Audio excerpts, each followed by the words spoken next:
Good morning, Clackamas County. Welcome to the Clackamas County Board of Commissioners Issues and Updates meeting for June 18th, 2024. Thank you, everybody, for being here. Gary, you're up.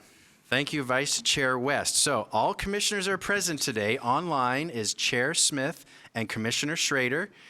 Please say hello, Chair Smith and Commissioner Schrader. We just muted you.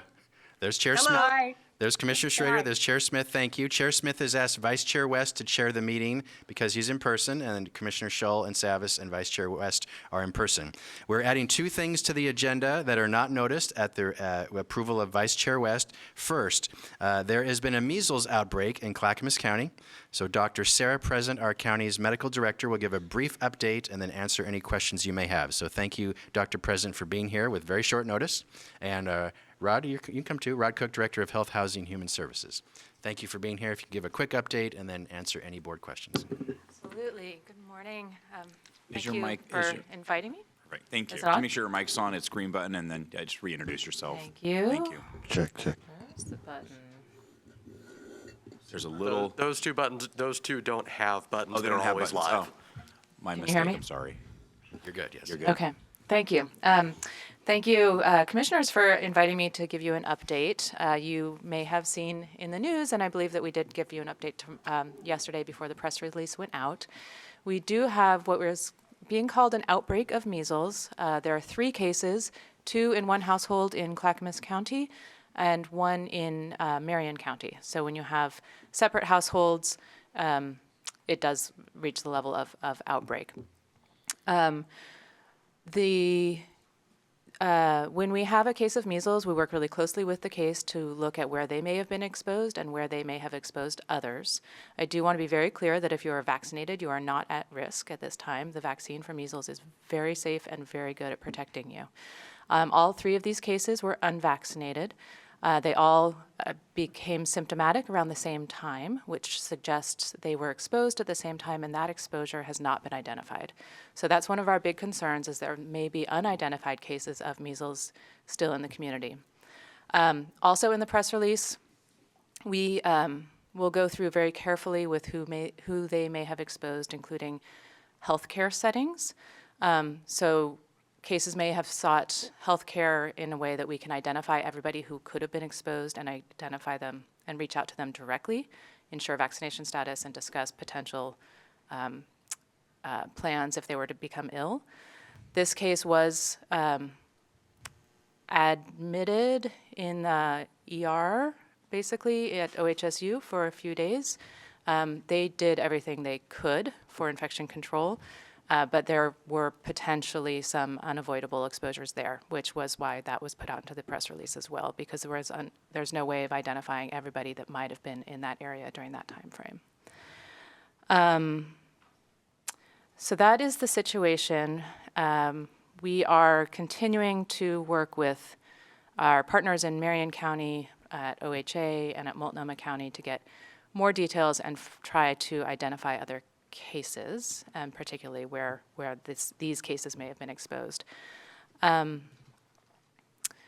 The other main thing that we really wanted to get out in putting out a press release was to medical providers to ensure that they are aware of this as a possibility, because measles is rare. Medical providers may not think about it all the time, but unvaccinated people who have been exposed are very high risk of getting the illness. You can have symptoms for 3 or 4 days before the rash shows up, which may be mild cough, like conjunctivitis, other things that seem like potentially allergies or other respiratory illnesses, but you can be spreading the disease at that time before the rash shows up. There's also some specifics around how to test for it appropriately that we needed to get information to medical providers around, because not everybody's used to testing for measles or thinking about it. So that's a brief overview, and I'm happy to take questions. Thank you. I know measles is incredibly virulent. Like it spreads quite easily. Yeah. And I'm curious what our herd immunity rate is in our community, and is there a portion of our community that is particularly vulnerable and unvaccinated, and what are we doing to try to mitigate future outbreaks measles doesn't obviously know county lines. So we were talking about 3 counties here between OHSU and Multnomah County, highly populated, Clackamas County, Marion County. I'm just curious about our efforts to educate the dangers of this pathogen and how virulent it truly is. I mean, it spreads very, very easily. It spreads very easily, and I think we've had a lot of disease spread in recent years, and I think getting good information to the public takes a lot of creativity, and our information world is different now. I do have our community rates as far as kindergartners at this point in time. We have a goal of 95% of a population to be vaccinated to suppress community spread. Clackamas kindergartners in 23-24 were at 94.3%, so just below.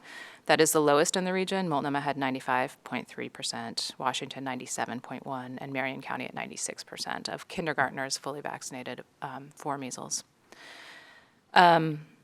We in public health have been working very hard at finding ways of appropriately getting good information in the right way to the right people who need to hear it. So we have hired some culturally specific community outreach liaisons. We do have targeted social media available. We have put some media out around measles and the severity of it and the safety of the vaccine in the setting of this current outbreak. We do a lot of work with schools to help them give education, and we do a lot of work with our community partners who can get education out to community in a way that they are more likely to hear it sometimes. And that's usually what the measles, mumps, rubella vaccine. Do we ever break that up if people are concerned about so many? Often you hear too many vaccines at once. Are we willing? Do our efforts kind of tailor some of that? Yeah. So a lot of the vaccine timeline that individuals get is up to a discussion with them and their medical provider. The MMR vaccine has measles, mumps, and rubella in it. The United States does not have vaccines for those diseases independently. So that is one combination vaccine. So one shot with all 3 diseases covered and protected. That shot you only need to get twice in your life. It's incredibly effective and incredibly safe. When people are concerned about getting too many vaccines at once, I do recommend that they talk with their medical provider about alternate schedules, but ways of getting all of those vaccines in at some point.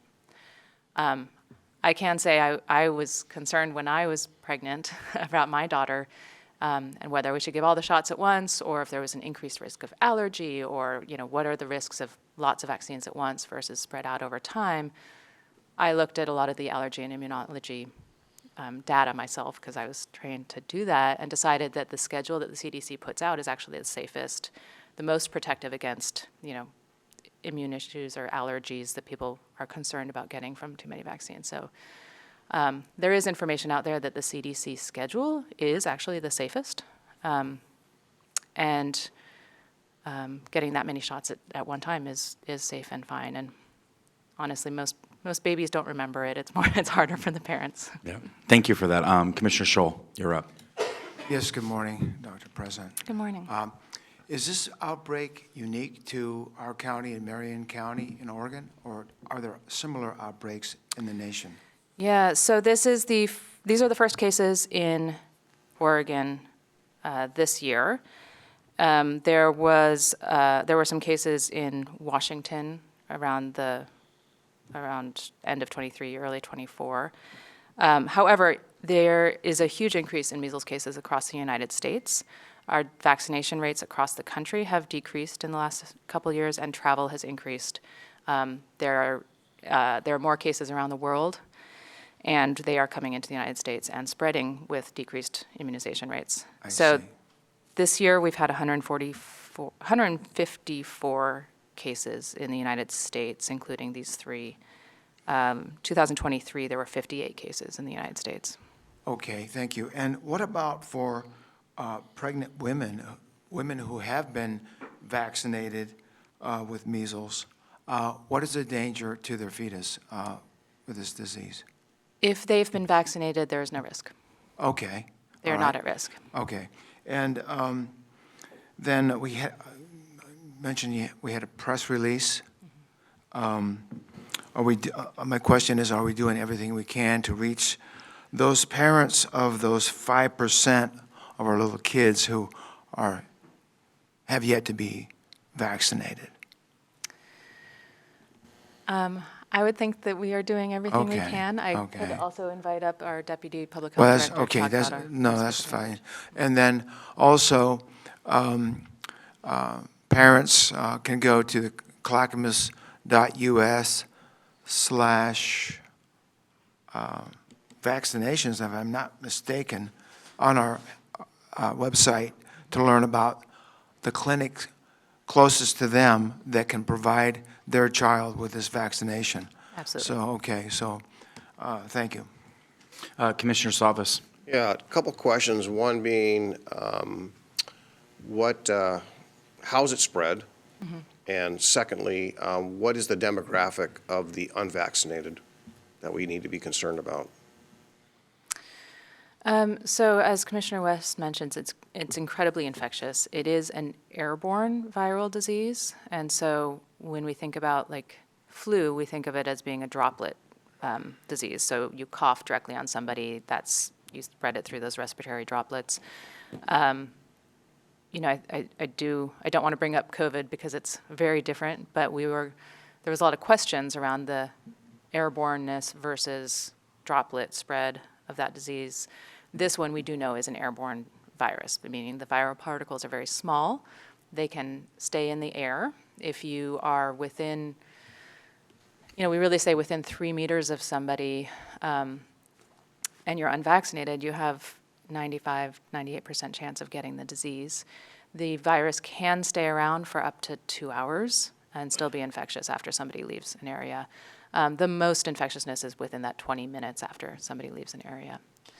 As far as the demographic of unvaccinated, that's really changing. I think that we have people of all demographics who are unvaccinated. There are some communities that have lower rates of vaccination, higher rates of unvaccinated. And we are working on specific outreach to communities that we know have lower vaccination rates in our county. Okay, thank you. I don't see any further questions. Thank you for the update. I saw this in the news and asked Gary to bring it forward. I think it's important that we get ahead of it, especially with a lot of the current climate around vaccinations in general. I didn't want the media to be the authority out there with us not having a voice about what's going on in our county. So I absolutely appreciate you taking the time to educate us. Yes. May I just Yes. add one thing? I really encourage, if people are not vaccinated and believe they may have been exposed and become ill, please do call your medical provider before you show up to limit potential exposures to others at a medical office. Because Absolutely. they And can- am I right? This is Gary and team. This is primarily being now handled by, the Oregon Health Authority is also involved. Yes. Okay. Yeah, they, because it's a multi-county issue, they are taking the lead on this. Okay, terrific. I really appreciate the update. Thank you. You're welcome. Thank you very much, Dr. President. If one more quick indulgence, Commissioners, this is not on your agenda. There's a significant heat advisory coming for our area this weekend. If Rod Cook, Director of Health, Housing, and Human Services, will give a brief update on what we're doing to support the community. Go ahead, Rod. Yeah, so real briefly, as you know, the weather forecast is calling for temperatures to climb into the 90s later this week. This is the first 90-degree temperature of the year, which can be deadly to elderly, individuals on certain medications, and people who work outside. This morning, HCS leadership met with managerial and supervisory staff, as well as disaster management and public and government affairs, to coordinate and share resources across the divisions and programs. The public are encouraged to stay hydrated and keep cool as they can. For more information, they can go to the Clackamas website. We also have one that's clackamas.us/relief. That's clackamas.us/relief. And they can get more information on precautions they can take and things they can do to avoid the heat. Mr. Cook, I know that we did have cooling shelters for people that didn't have anywhere to go. Do we still have a list of where people can go for cooling shelters? They have not been activated yet. We'd have to see a sustained event for that to occur. So right now, we're just looking at, it's an advisory. And let me just put it this way, if we go past 1 or 2 days, then you'll see us activate the cooling shelter. What is that temperature that we need to hit sustained? You know, I don't, I think it's 94 degrees. I don't know. I know the You 90 can just get it back. degree- You can either run up here or just let me know by email. And then I'm just curious about who monitors and sets that rate, that temperature rate, and how is that determined? But you don't have to answer it. You can just email me. Okay, we'll do that. Email the whole board, please. Okay, we sure will. Yeah. Okay. Thank you, Rod. I super appreciate it. Very good. Thank you very much. All right, back to the published agenda now. Chair, would you please convene as the North Clackamas Parks and Recreation District Board of Directors? Thank you, Gary. I will now recess as the Board of County Commissioners and convene as the North Clackamas Parks and Recreation District Board. This is an advisory board appointment for the North Clackamas Parks and Recreation District. Tony, go ahead, please. The North Clackamas Parks and Recreation District Advisory Committee currently has 4 openings on their committee due to term expirations and resignations. Through a recruitment process, 10 applications were received, 4 are recommended for appointment, 3 are new, 1 is a reappointment. Recommendations are as follows: Grover Bornfeld to a 2nd term, Sheila Shaw to a 1st term, Daniel Deal to a 1st term, and Salma Nasir to a 1st term. Thank you. I'll entertain a motion. I move to approve the recommendations for appointment to the District Advisory Committee of Grover Bornfeld, Sheila Shaw, Daniel Deal, and Salma Nasser. Second. Thank you, Commissioner Scholl has moved to approve the appointees as read. And then we have a second from Commissioner Savas. Any further discussion on these appointees and this motion? Seeing none, Tony, please take the poll. Director Schrader. Aye. Director Savas. Aye. Director Scholl. Aye. Chair Smith. Aye. Vice Chair West. Aye, motion passes 5-0. I will now adjourn as the, is that correct, moving forward? Okay. I will now adjourn as the North Clackamas Parks and Recreation District Board and convene as the Water Environment Service Board. I know we have an update with this, Gary. Please Yes. let us know what's up. So first, the request for public hearing, we don't do that. We just put it on the agenda. So that is not necessary to discuss today. However, there's a little hiccup we need to inform you about and seek your approval of how to move forward. So there was an issue with public notice of these 2 public hearings. And if you don't mind, I'm going to ask our County Counsel, Jane Veto, to brief you and then give you your options, please. Jane. So on your agenda today is a request for public hearing for approval of a resolution adjusting the system development charges for West for fiscal year 2024-2025, and then approval of a board order amending and adopting the rates for charges. And the board needs to discuss this before adoption of the budget. These 2 public hearings were not noticed, and so my recommendation would be at Thursday's business meeting, when you open the public or prior to opening the public hearing for West to discuss its budget, that you add 2 discussion items to the agenda, this approval of the SDCs and then the approval of the board order. Vote on those, and then move into your public hearing on the budget. Gary, does this impact, how does this impact, our really kind of stringent and the reality we have around timelines? What do you think? I think Council Veto has given a good solution to how we can get this done on Thursday. We can do the discussion items right before you vote on the West budget. I guess my question, Jane, what about the public who wishes to comment? How would they comment on these 2 items? My understanding is that these items will be added immediately as 2 discussion items to the posted agenda, so they will have the ability to comment at public comment and probably during the public hearing as well, following the board's action items. Okay, so this solution works. Okay. And we apologize, Commissioners, it was inadvertent, but this is a good solution to make sure you can get this all done on Thursday. Commissioner Savas. So clarification, had the notice gone out, would there have been a separate hearing for the SDCs? Yes. Okay, and we're foregoing that.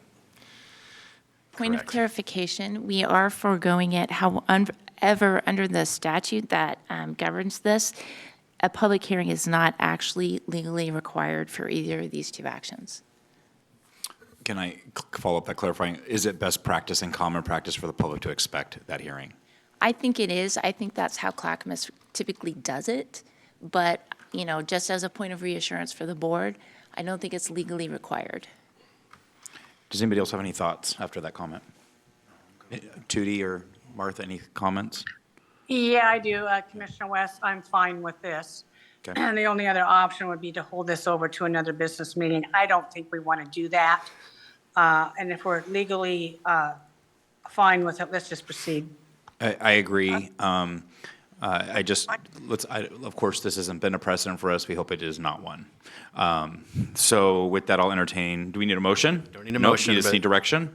I think you have it. I'm hearing a head nod that Yep. this is what we'll do for this Thursday's business meeting agenda. Thank you, Jane, for the excellent counsel. So there's no need to discuss this today because you'll have a discussion item on Thursday. Okay. So with your approval, we'll move forward back to the Board of Commissioners, please. Chair. Well, then, Gary, I will now adjourn as the Water Environment Service Board and reconvene as the Board of County Commissioners.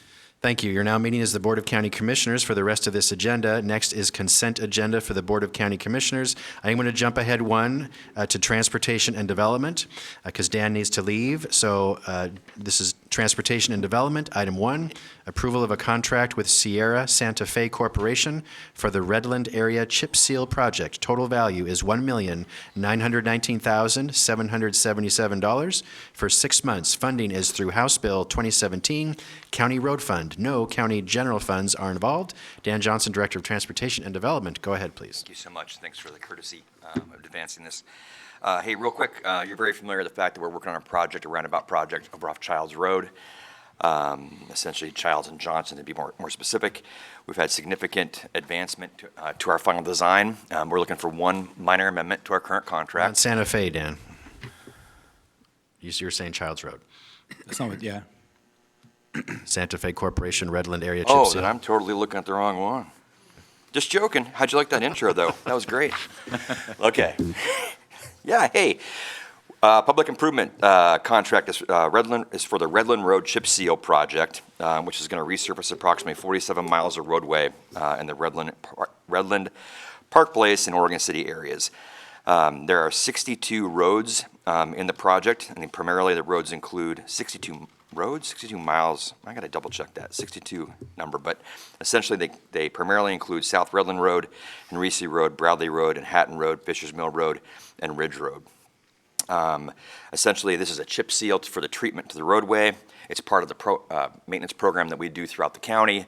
As you know, maintenance takes a variety of different forms. Sometimes it's grind and inlay. This is, I'm glad to say, one of our larger projects, impacting a larger number of road miles. As we talked earlier, urban projects tend to be fewer miles because of ADA requirements, but our rural ones, when we get out there, we really cover a significant amount of roadway. So the project was advertised in accordance with ORS and LCRB rules on April 10th, 2024. Bids were opened May 2nd, 2024. We received 4 particular bids. After review of the bids, Sierra Santa Fe Corporation was determined to be the lowest responsive bidder. I'd be happy to answer any questions you might have. I see no further questions on that particular issue. Item 2, approval of a board order authorizing issuance of a purchase order for traffic paint under the State of Oregon cooperative contract with Ennis Flint Incorporated. Total value not to exceed $800,000 for 2 years. Funding through the County Road Fund. No county general funds are involved. You've heard this number before, you're going to hear it again. We maintain about 1,400 linear miles of roadway throughout Clackamas County, and one of the things that we do to that roadway is we paint it. And so essentially, we have requirements to the MUTCD standards for retroreflective striping on these roadways.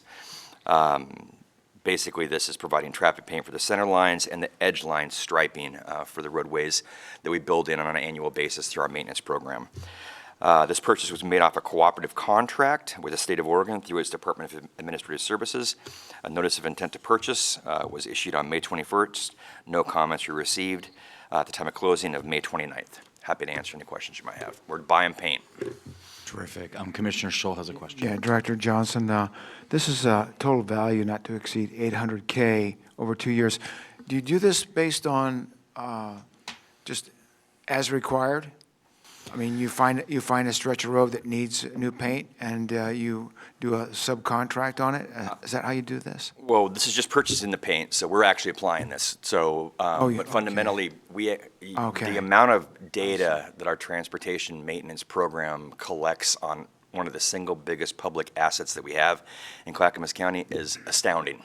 And one of the things that we do is we actually go through and develop a maintenance program, and that program then dictates and looks at certain roadways, identifies how much particular striping might be needed in a given work year, and then we contract to meet that work program need that we have throughout the given year. And again, their work, as you know, transcends on a seasonal basis from striping in the summer, chip seal in the summer, vegetation removal kind of in the spring because we're getting ready for all the road work. We go to drainage also as well. So it has a seasonal flow to their work. Okay, good, thank you. Yeah, this is really important for safety, too. A well-painted road is much easier to see at night. Thank you. That's true. Terrific. Any further questions? Seeing none. Item 3, approval of an amendment with Consor North America for the Stafford Road Improvements Project.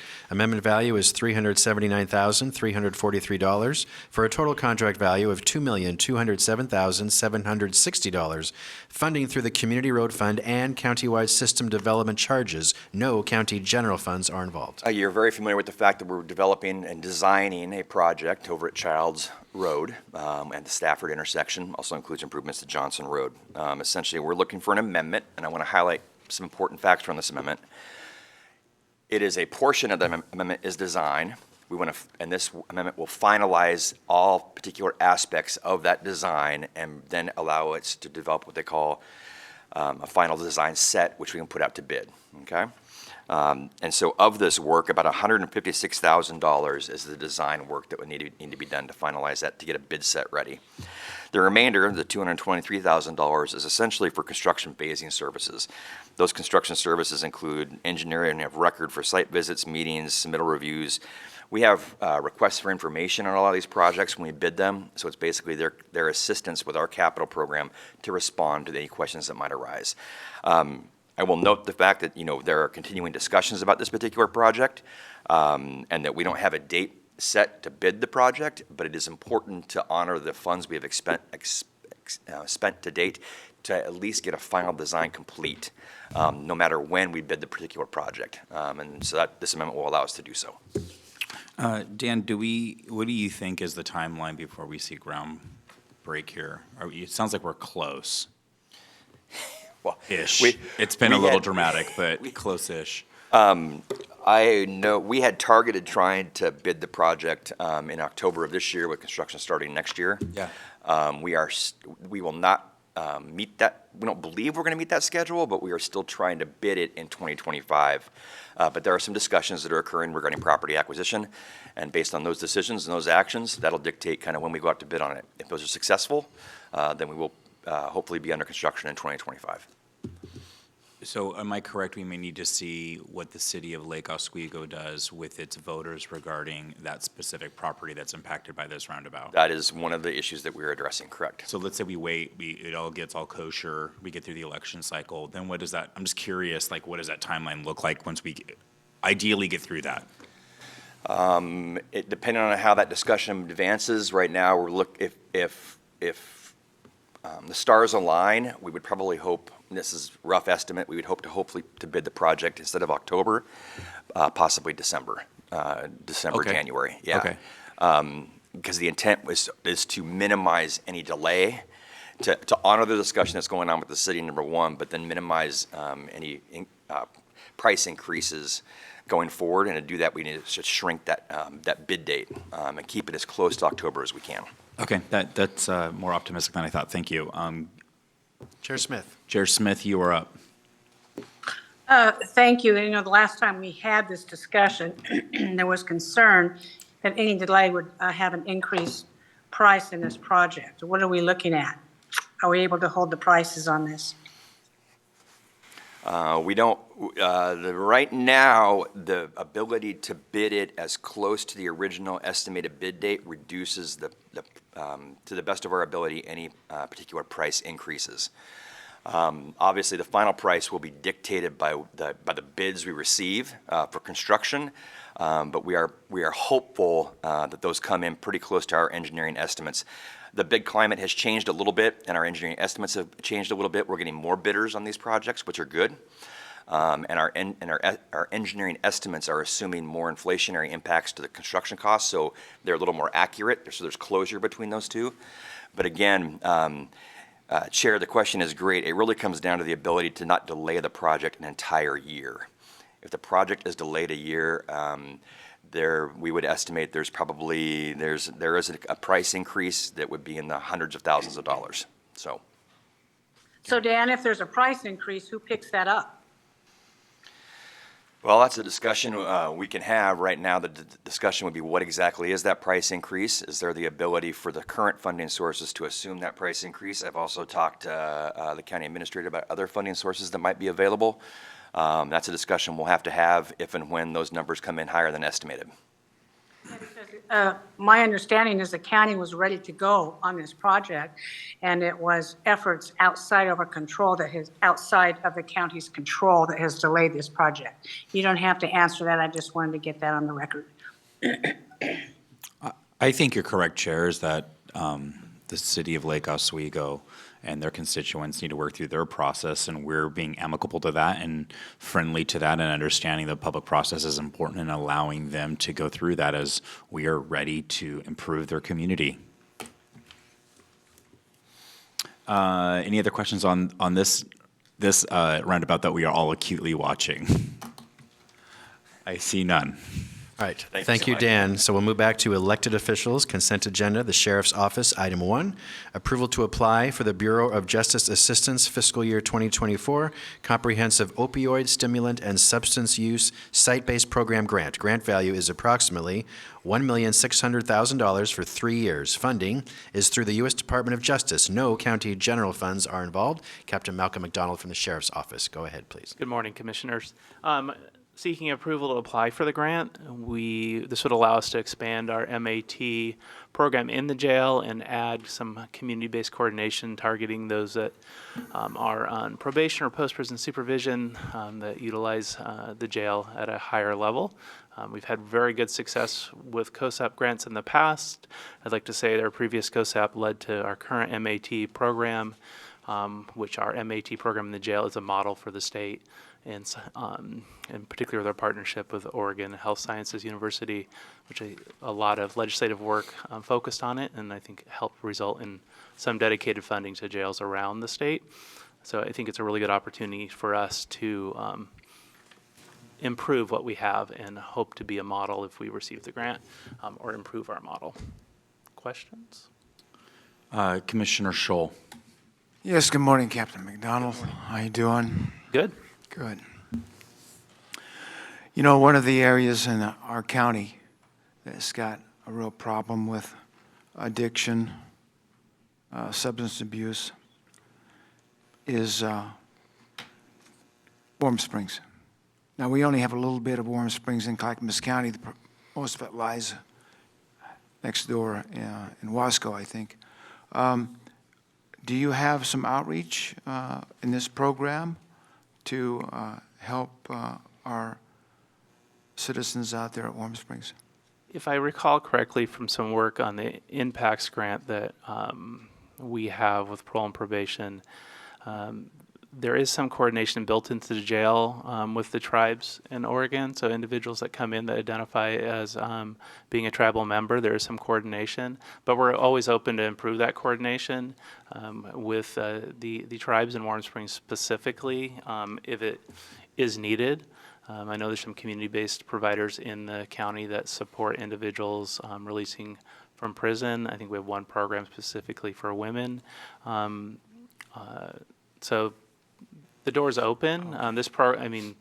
This doesn't specifically identify a track. Oh, I see. Thank you.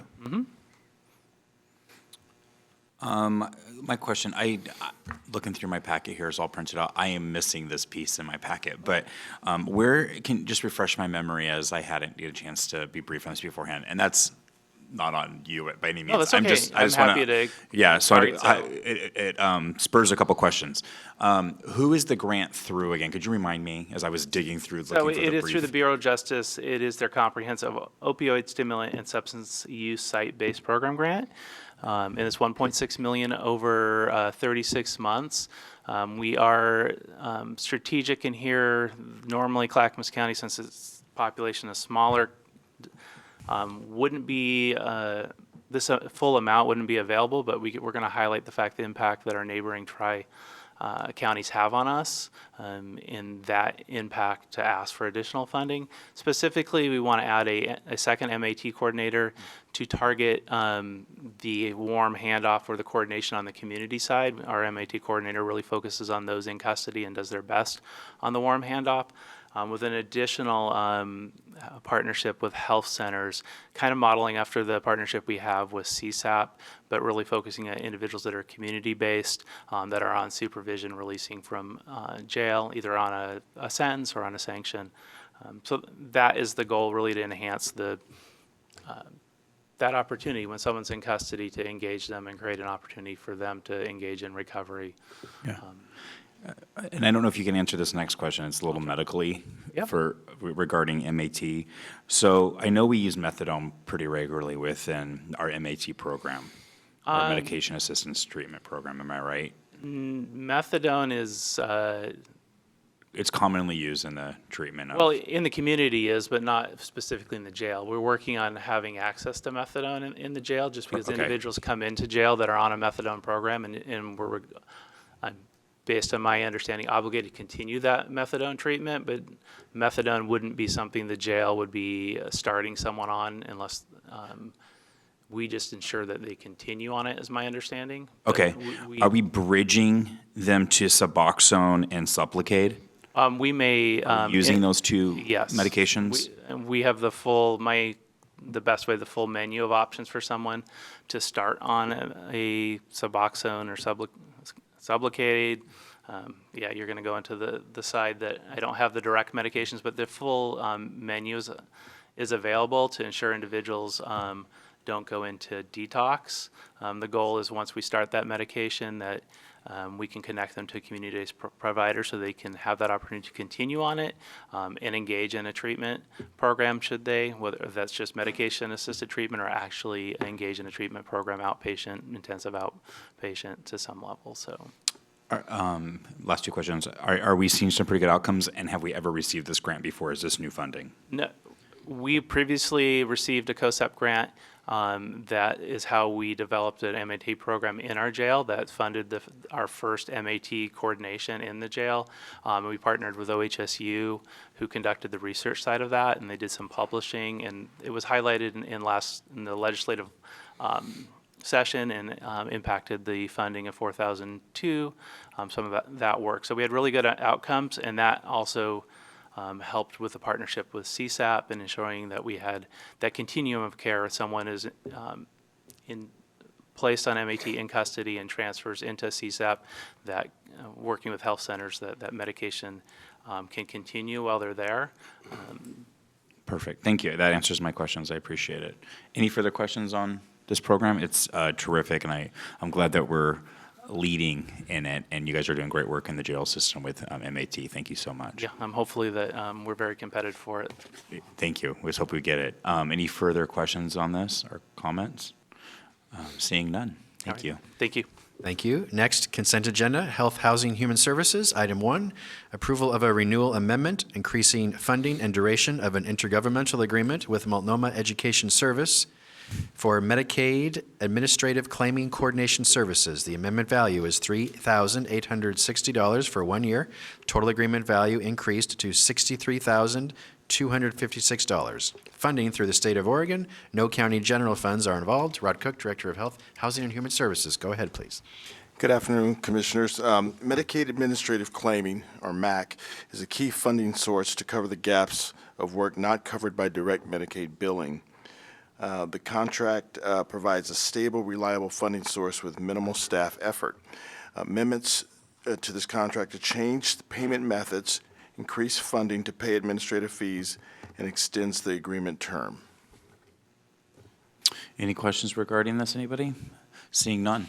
Item 2, approval of a revenue agreement with Regents Blue Cross Blue Shield of Oregon for reimbursement of services provided to members. Estimated value is $250,000 per year until termination. Funding through Regents Blue Cross Blue Shield of Oregon. No county general funds are involved.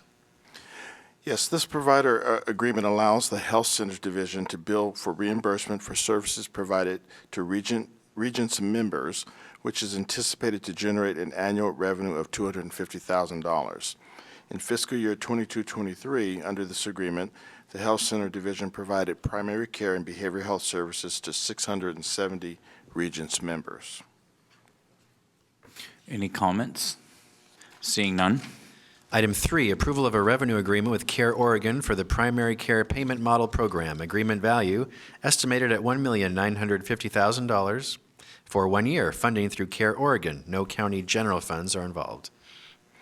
The primary care payment model promotes primary care transformation by promoting timely, clinical appropriate engagement, reducing health disparities, integrating oral, behavioral, and primary care, and reducing care costs. The program's clinical metrics include childhood immunizations, diabetes control, postpartum care, well child visits, depression screening, and meaningful language access. Comments? Seeing none. Item 4, approval to apply for a funding opportunity with the Federal Human Resources and Services Administration for improving transitions in care for justice-involved populations. Total possible value is $1 million for 2 years. Funding through the Federal Human Resources and Services Administration. No county general funds are involved. Approximately 80% of individuals who are released from incarceration and reintegrate into the community have long-term health conditions, frequently encountering obstacles when trying to obtain health care. The Health Centers Division plans to pilot innovative approaches to connect justice-involved individuals to critical health and social needs services through this grant. Any comments? Seeing none. Item 5, approval of a subrecipient grant agreement with Teen Challenge International Pacific Northwest Centers for Life Renewal Behavioral Health Program Services. Total agreement value is $1,337,894 for 2 years. Funding through American Rescue Plan, state and local recovery funds. No county general funds are involved. Yes, this grant will fund the establishment of an outpatient program in Milwaukee to address the behavioral health and addiction recovery needs of individuals affected by the COVID-19 pandemic. The program provides treatment, peer support, and aftercare services for mental health and substance use disorders, including individual therapy, psychiatric evaluations, medication management, case management, vocational and housing support, and recovery activities. When this is up and running at full scale, it'll serve from 50 to 70 individuals at any given time. Any comments? It's terrific, thank you. I- Oh, Sorry. you do? I'm ready to go forward if you Oh, are. yep. Sorry. Seeing none. Sorry. That's okay. Item 6, approval of an intergovernmental agreement with Multnomah County for crisis and support line services. Agreement value is $2,114,280 for 3 years. Funding through the Oregon Health Authority and the Oregon Health Plan. No county general funds are involved. Yes, Clackamas County and as a community mental health program required to provide crisis line services has been contracting with Lines for Life for over a decade for crisis line services and triage call coverage. This IGA transfers after hours and weekend functions to Multnomah County's Behavioral Health Call Center, which responds to mental health crisis calls within specified timeframes. Transitioning to Multnomah County will centralize after-hour crisis line services for the Tri-County region, as Multnomah also answers the crisis line calls for Washington County. Commissioner Scholl. Yes, so, Mr. Cook, this is a new agreement. Yes, we're transitioning to a new provider. Gotcha. Okay, so this is new, and I'm hoping this is going to be A, cost-effective, and B, effective. So Our assumption is- they're all set up with all the information, all the points of contact in Clackamas County, so when this starts, when is this going to begin? Oh, I see, 1 July. I see, I got you. Yeah, I see it, Mary. I see it on there. come Yeah, on up. I just was curious as to, are we all set up and everything's greased to make this work well? We are. So Mary Rumbaugh, Behavioral Health Division Director, so thank you, Commissioners. So we have a complete workflow. Really, this is the final signing of the dotted line on Thursday for the contract. I just want to highlight, we've had an amazing working relationship with Lions for Life for over a decade, but as they have grown bigger, they're now 988, their older adult line, their substance use line, we haven't been able to get as focused on what Clackamas County needs. So it was really an opportune time to align with Multnomah and Washington because that one call center is answering for both counties. So we do expect the services to be better coordinated because they do actually understand the services that are happening here in Clackamas County. And Mary, on this, at 5 o'clock in the afternoon, you have some sort of mechanism to switch that 988 line to be received by them, right? So during the work week, 8:30 to 6:30, our own county staff answered the line, and then yes, there's a mechanism that transfers the line to Multnomah County, and they actually answer as our line, so individuals don't realize that it's being answered by a different I group. see. Yeah. Okay, good. Well, thank you very much. So here's my concern. We have contracted with other behavioral health services and with our youth in the justice system and other areas. And we've seen Multnomah County have its struggles for sure. So now I see us partnering with them with something that's quite significant in my opinion. They don't have the same reputation that Lions for Life has. Lions for Life has a phenomenal reputation. Now, I trust your judgment and your professionalism and this is gonna work. We've set it up to be successful. Are you confident that we're not gonna have classic Multnomah County problems in this instance, and how do we know that? Our partnership, frankly, with that particular group of individuals and Washington County's success, they don't have any concerns. We talk weekly, monthly together. We're very committed to a tri-county approach for folks calling a call center or a crisis line. I do not have concerns. Okay, so somebody calls, they will get a person, they won't be on hold for, like when you call 911, you're on hold for 7 or 10 minutes. It's an They'll get a immediate person. answer. Okay, thank you. That's why I want to make sure that people get the help. Any further questions on this line? This seeing none? Very good, thank you. So that is the request for consent agenda. All of these items will be on this Thursday's business meeting agenda for your action. Next, Supportive Housing Services update. Emily Klepper, Senior Policy Advisor in the Office of the County Administrator, and Adam Brown, Deputy Director of Health, Housing, Human Services, will present. There is a memo in your packet. Emily and Adam are the two main county representatives on a staff work group relating to this issue, and they want to give you some important updates and seek your direction. Welcome, Adam and Emily. Go ahead. Good morning. Good morning. Thank you for having us here today. I'm Emily Klepper, Senior Policy Advisor with County Administration, and I'm joined by... Adam Brown, Deputy Director, Health, Housing, and Human Services. Good morning. So as you've probably heard, Metro is considering some changes to our Supportive Housing Services regional program. It could look like also a related ballot measure this fall. So you might be wondering why now? We're only 3 years into a 10-year measure, so we've heard a couple of reasons about why, whether you agree or not. The 2018 Metro Affordable Housing Bond has obligated all of its dollars. So the pipeline for affordable housing units coming online will be slowing down. The SHS taxes have collected more dollars than we originally anticipated and forecasted. And the counties, due to this unexpected revenue, have accumulated some one-time carryover dollars. So knowing all of this, Metro has convened a stakeholder process, including an advisory table of which Chair Smith participated over the last couple of months. It concluded in May, and she provided you regular updates there. In the meantime, Metro has kept the lines of communication open with the 3 counties, including some additional stakeholders too. So Adam and I have been representing the county at these weekly conversations, Adam with his programmatic and financial expertise. And I have been the policy representative on your behalf and on county administration's behalf. So in your packet, we have drafted a memo with some guiding principles that we've used to hopefully, as we're sitting at this table, represent the board's interests if there are to be changes to the program. So with your permission, Vice Chair, I will go over them really quickly. Please do. We want to maintain the original goals of the measure, right? We think it's important that we stay true to the voters' intent. We want to rely on local expertise, and we want the counties to remain the local implementers of this program. You are the elected policymakers and closest to program delivery, and we think you want it to stay that way. We're looking for system flexibility. Adam and Vahid have already brought you forward some really creative ideas about how to use these dollars, but they're pushing the lines on how we can use these funds, and we are looking for more flexibility, right? We want you to be able to take advantage and have more opportunities like this.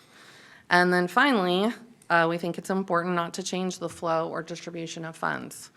We have built a robust system, and we do not want to disrupt the services for this population.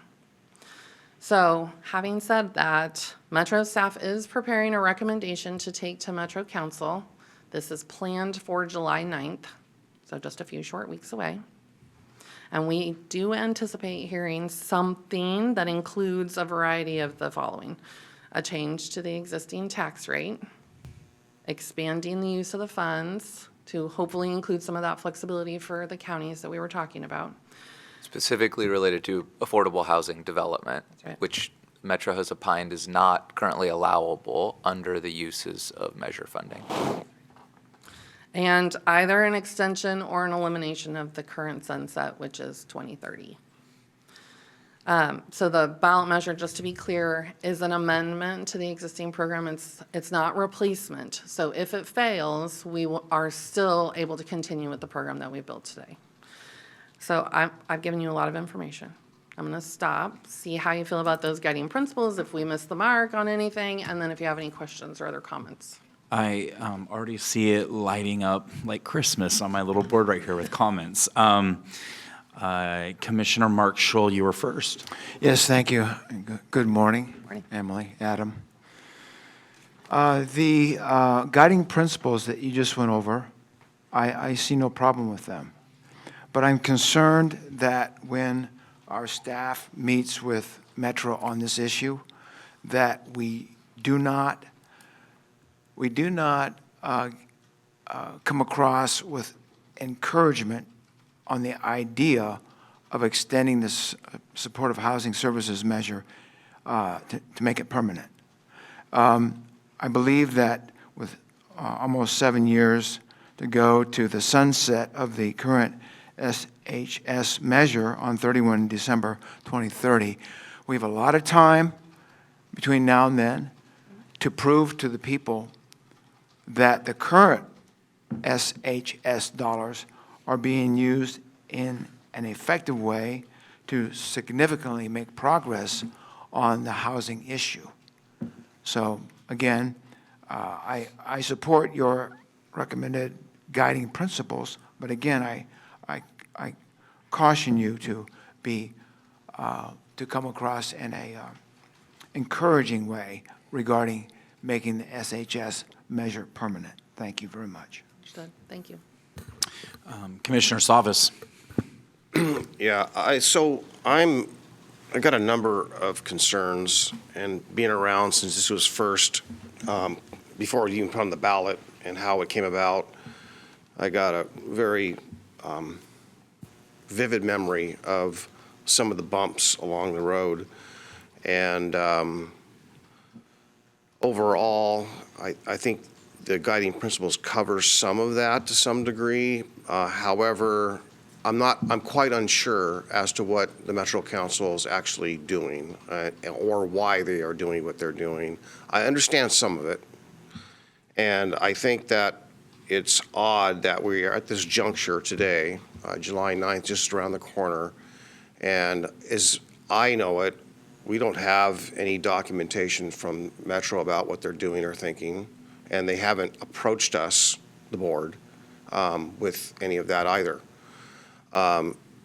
What I have observed is that they're approaching the cities and some other groups, but they're not approaching the counties who are delivering the services.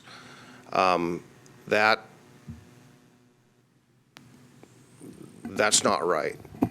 So I'm a little bit concerned about that. We have an agreement with them, as I understand it, quite a few pages of an agreement. And in hindsight, my concerns then are even more amplified now. But in hindsight, I wish I was actually somehow forced my way in a little bit more so now, realizing that my concerns then are now becoming real. And that being is that, how much we approximately got programmed annually that were in this venture, so to speak? Yeah, so we've told you, our program leadership has done a good job of building this program, and we've built a program that fully spends the forecasted revenue. So next year, that's just over $70 million. $70 million. So we have a $70 million program, and it's all, the intent, the purposes, the people we're trying to serve, that's valid. I don't question that. I want to make sure there's no misunderstanding of my comments. And this was, as we got off to this uncertain start about what the revenues were actually going to be, despite mixed signals and so on, the time value of money or the purchasing power of those dollars is changed significantly. And I just don't know, really. I know that they clearly have stated that, they're receiving more revenues than they anticipated, but we're also receiving more inflation and operating costs than we anticipated. Is there any math or financial forecasting that tells us what the delta is? Are they over-collecting based on inflation, or are they just over-collecting? And then you haven't valued or factored in the cost of providing services and the inflationary impacts. Couple things there. So let's make a distinction between the revenue side and the expenses side for explanation. So on the revenue side, the original estimates that were prepared by Eco Northwest that said the measure was going to bring in $250 million a year annually was based on the most recent complete tax data at that time, which was from 2017. So sort of right out of the gate, that if our baseline for that $250 million calculation was 7 years ago, that you can reasonably expect that it would be collecting well more than that now. We also know that high-income earners have done very well over the last 3-4 years, coming out of COVID particularly well. We've seen that with the state revenue collections, right, with the record revenue and kicker. And so the economic impacts that we anticipated during COVID in terms of income reduction for high-income earners never really materialized. And so that has sort of compounded that increase in revenue. That's on the revenue side. On the expense side, couple points there. One, yes, you're absolutely right. We know that inflation has resulted in increased costs of delivering services, probably around 50% of what we started with in 2019, 2020. I'll give you a couple of examples of that here in just a second. But we also know that one of the things we've been tasked with is addressing compensation issues for our frontline human services workers that have historically been paid pretty low wages, right? Under $20 an hour for really, really hard work serving some of the most vulnerable members of our community. So one of our core charges here has been to address that pay equity issue, meaning that that's going to sort of take that inflation even further, right? Because we're being asked to, we know the normal cost of doing business has increased, and we've been asked to address those wage issues to deal with recruitment and retention challenges. So what does that mean kind of in real terms relative to our goals? So with the SHS measure, one of our core goals was 5,000 PSH placements right? 5,000 units of permanent supportive housing to address chronic homelessness. Clackamas County's portion of that goal was 1,065 households.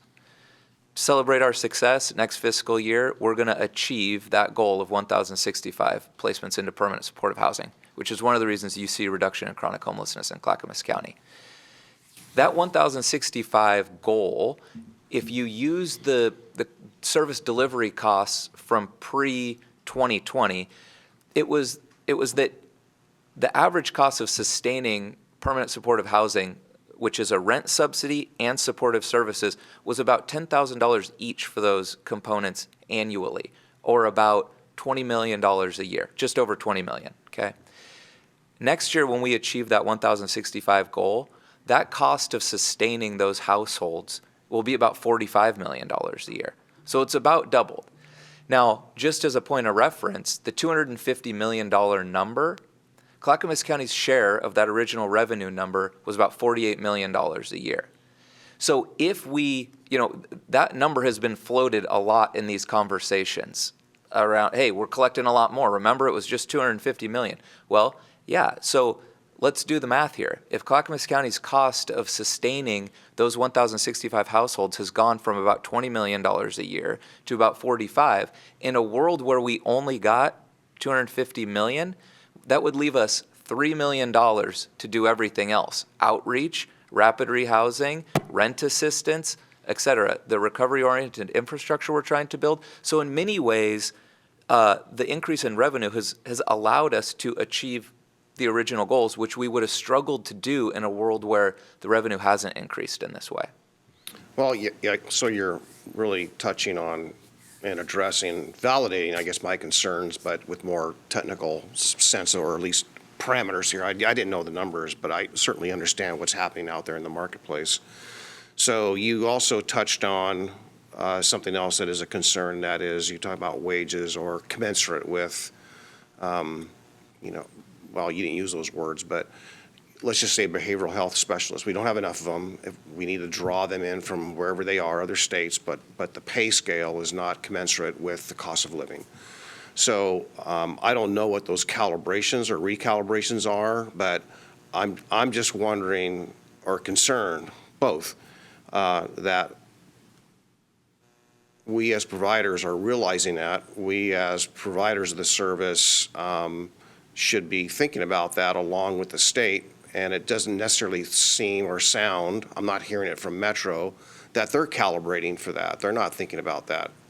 So I just wonder if we're not really all, I'm concerned that we're not all on the same page. And I'm not saying that, we need more money for the sake of needing more money, or we ought to keep the money for this over collection, but I'm just thinking about the money we committed, the recovery model that we're going to be employing, the cost to run that we're not over obligating ourselves and then have the rug pulled out from underneath us financially. So that is not sound. It's not good practice. It's not responsible.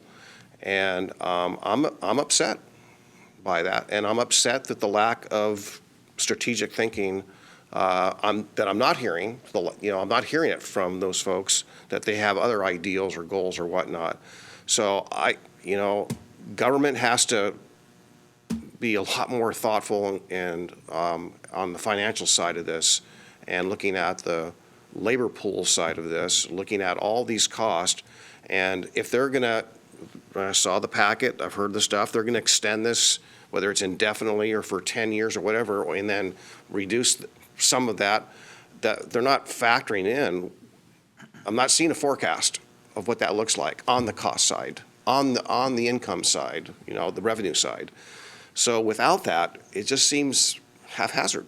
Absent that, not on your part, of course. I'm just kind of concerned that changing the paradigm here, at this juncture, and even though we're doing well, and even though we're performing well, I think that the greater population, maybe where that's not the case, it's early yet, right? This is a 10-year program. I don't expect to see, everyone say we've accomplished mission, we're 100%, right? That we've got the solution, that we've got a grip of this, because we're not hearing that regionally. We're doing really well here. And the other thing we haven't, to that point, the other thing we have not solved is the population out there that we struggle with the most, the most difficult of the difficult, that refuse housing, refuse care, and how we overcome that. And I'm not saying that we know what the price tag is for that. I'm not saying that money is necessarily the solution, but I think that if we look at what the voters are feeling and what the business community is feeling, what all of us are feeling with regards to wanting to solve this problem, if we don't have a firm grip of it, and again, maybe if it takes another 2 or 3 years, but to change it right now is premature, in my opinion, until we have a better grip of what we're doing and better interaction. So number one, I haven't seen that from Metro.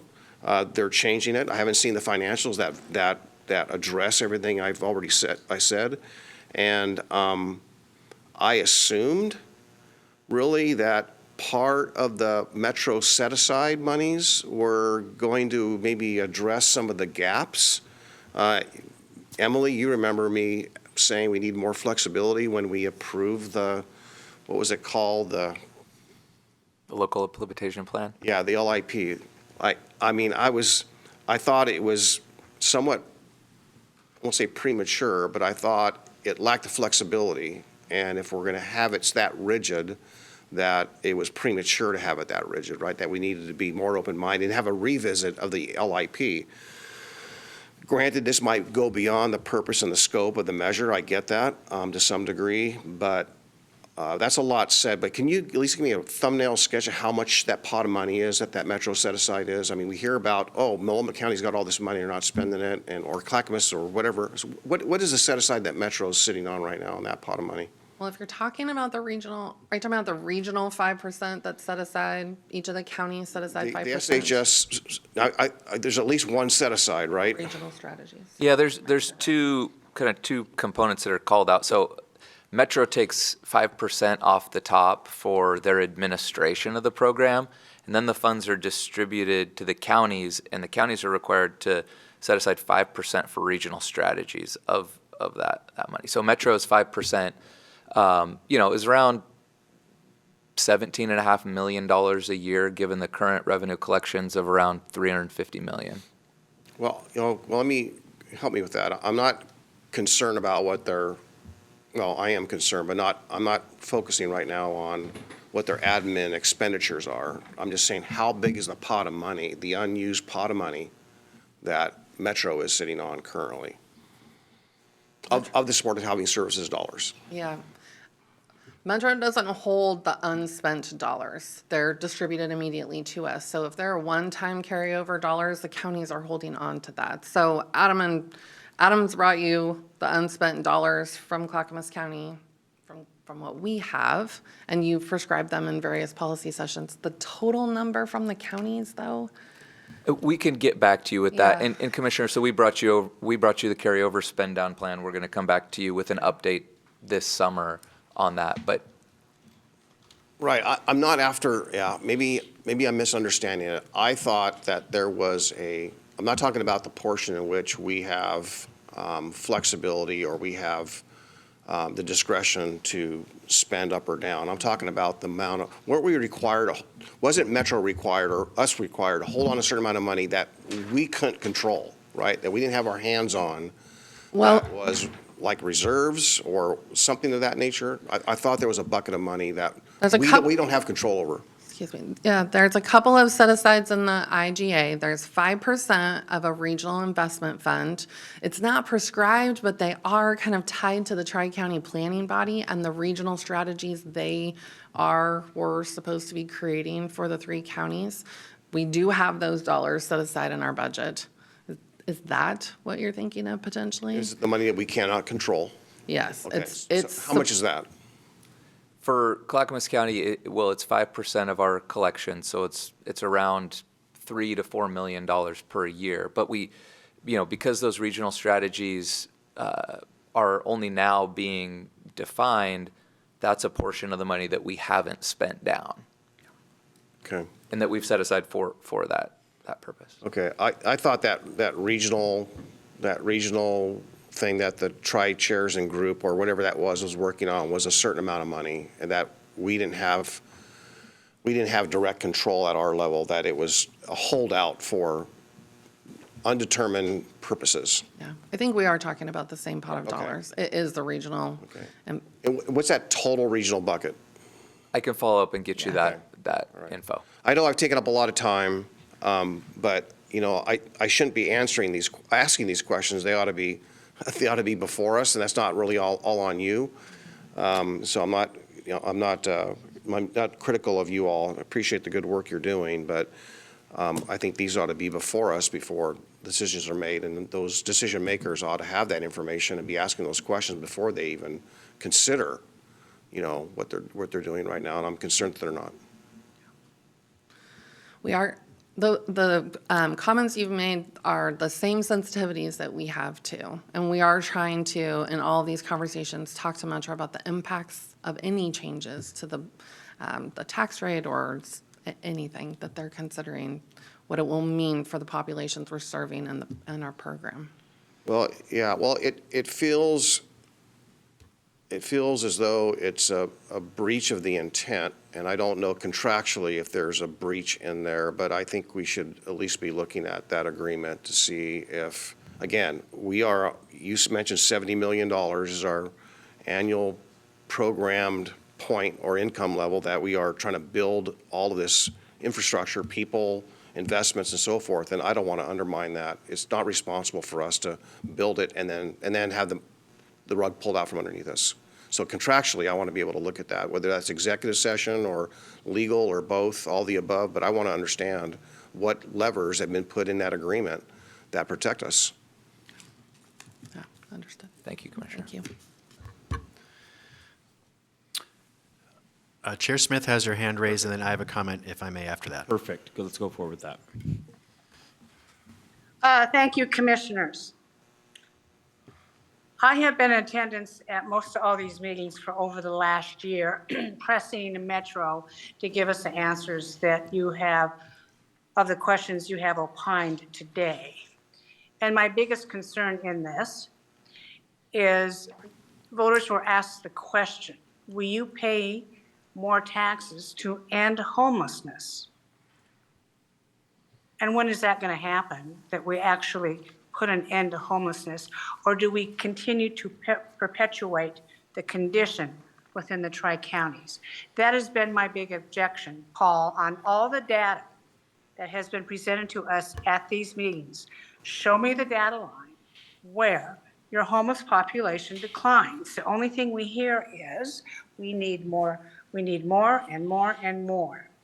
I think you can be secure in knowing that the tri-chairs meet and discuss this all the time, because Metro has designated us to be at the table to do this. It's not to say that no other commissioner can attend and listen to these meetings, and Commissioner West has done that.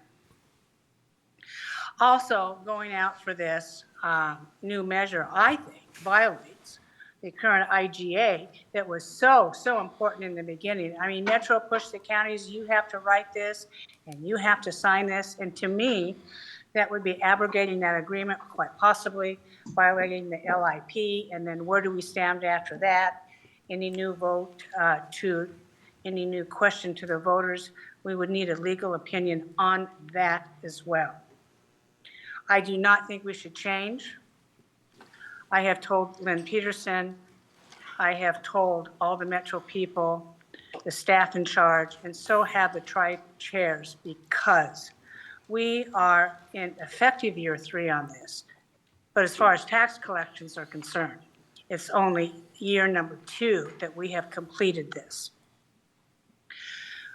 I think voters are going to be rather hesitant in approving if this is a tax increase. If you take a short-term tax, 10-year tax, and make it permanent, in my opinion, that's a tax increase. I think that this has been uber successful in collecting money, and Metro sees that, and Metro for themselves want a bigger piece of the action, because they are hiring housing people right and left to implement their own program. And they are not well suited to do it. And I'm very concerned about them taking over county sovereignty of the 3 counties in what really constitutionally, legislative and the folks have said counties will do housing. Since when does Metro do housing? So I am not in favor of going out for a new proposal this November on it. If they want to come out with an actual proposal on July 9th, that's fine. August 16th is the deadline to file the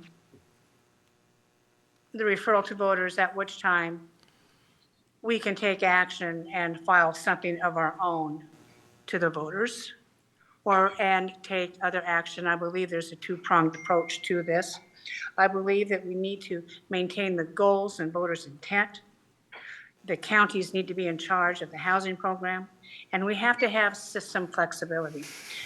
You know, treating this population, our programs cannot be so rigid and controlling that they don't work, and we've all seen that.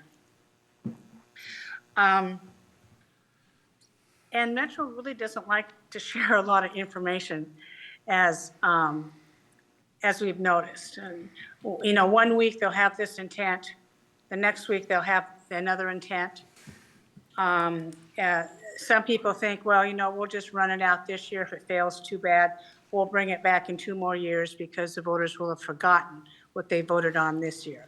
And that's the type of, I believe, disrespect that's coming out of some of the Metro leadership. Well, the voters will forget. We'll just keep running more taxes at them.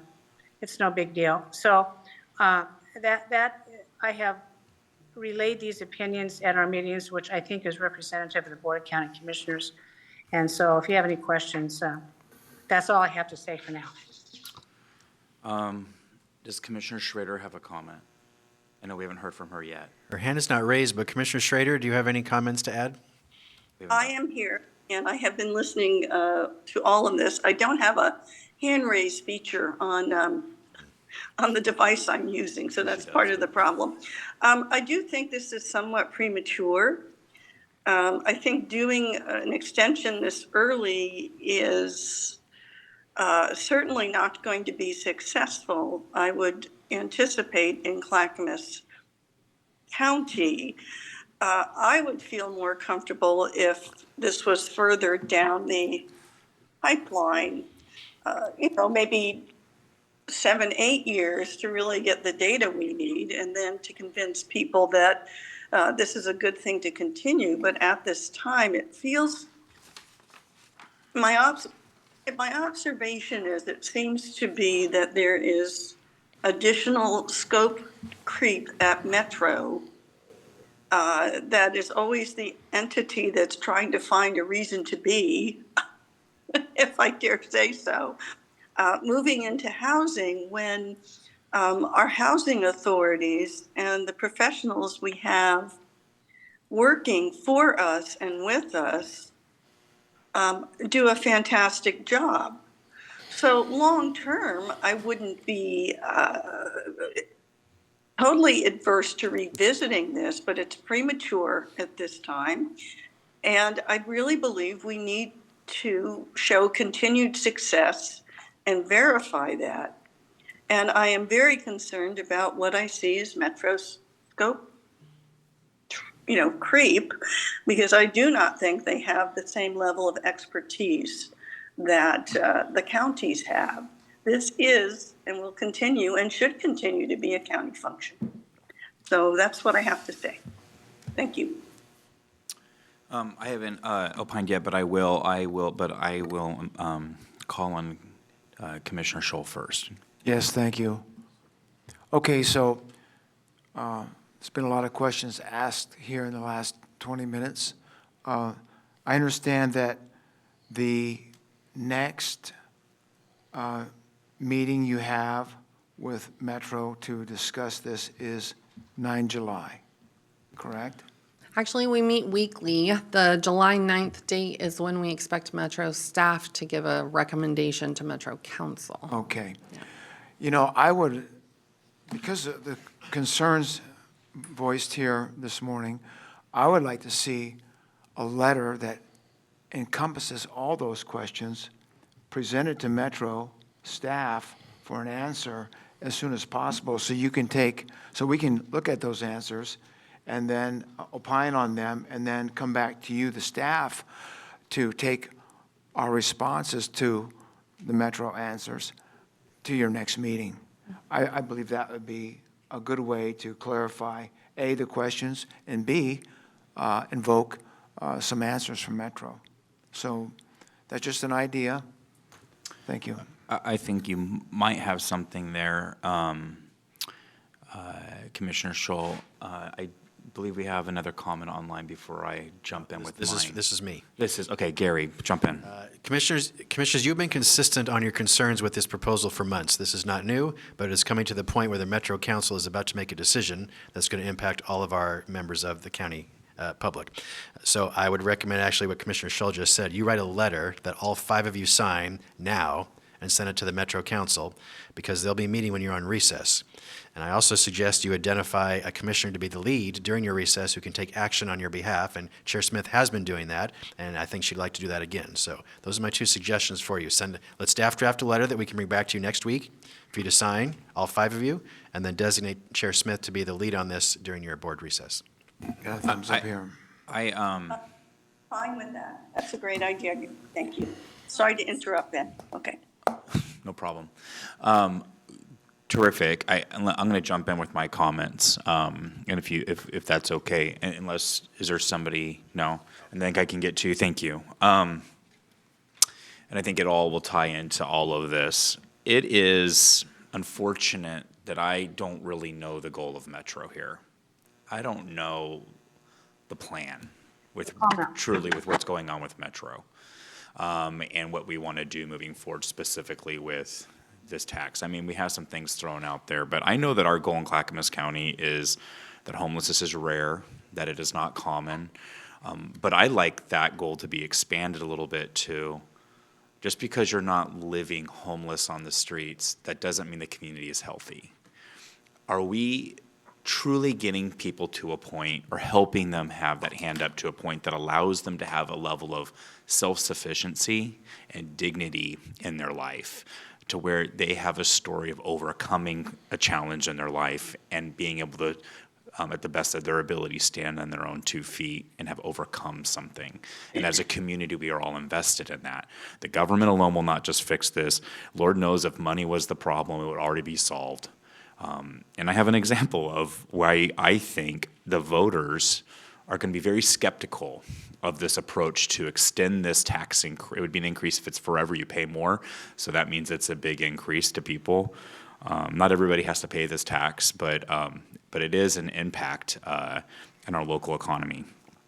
We just reported in the news this last week that Multnomah County, there was a little bit of highlight about how much they spend on tents and tarps in Multnomah County. Since last July, Multnomah County gave out 6,500 tents through their joint office that deals with homelessness. More than 24,000 tarps. They're just pumping and flooding the community with more tents and more tarps. It's quite expensive, and I think it could be argued that you're not really spurring or helping people get into shelter, and that's money not going towards additional shelters. Now, we have more shelters in the metro area, but we still do not have enough. That funding still is woefully inadequate, in my opinion, about how we actually build that infrastructure. And tents and tarps are not infrastructure to get people whole and healed again.